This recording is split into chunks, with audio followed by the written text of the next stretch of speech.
Welcome back. The unrest out in Los Angeles continues with those protests sparked by the ICE raids, eventually leading to the deployment of not only the National Guard, but the Marines, as well as heightened tensions. LA's mayor issuing a curfew, the state's governor butting heads with President Trump, and it all comes at a pretty tough time for LA. Kate Rogers brings us that story. Hi, Kate. Welcome back.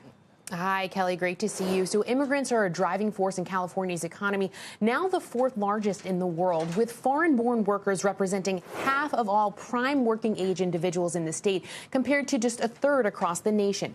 Protests and raids in California and in Los Angeles in particular coming at a fragile time for the city as it looks to rebuild from devastating wildfires earlier in the year and, of course, also grapples with the impact of tariffs on its ports. While the impacts of the current raids and protests are limited, the impact can spill over beyond just individuals showing up for work. For example, in mixed status families where people might be fearful of going out to shop or send their children to school. That's been called a chilling effect. Take a listen.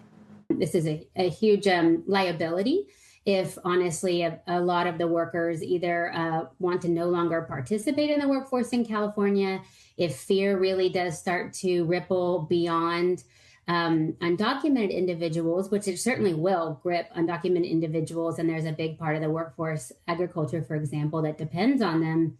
But it will ripple beyond that, I believe, to mixed status families.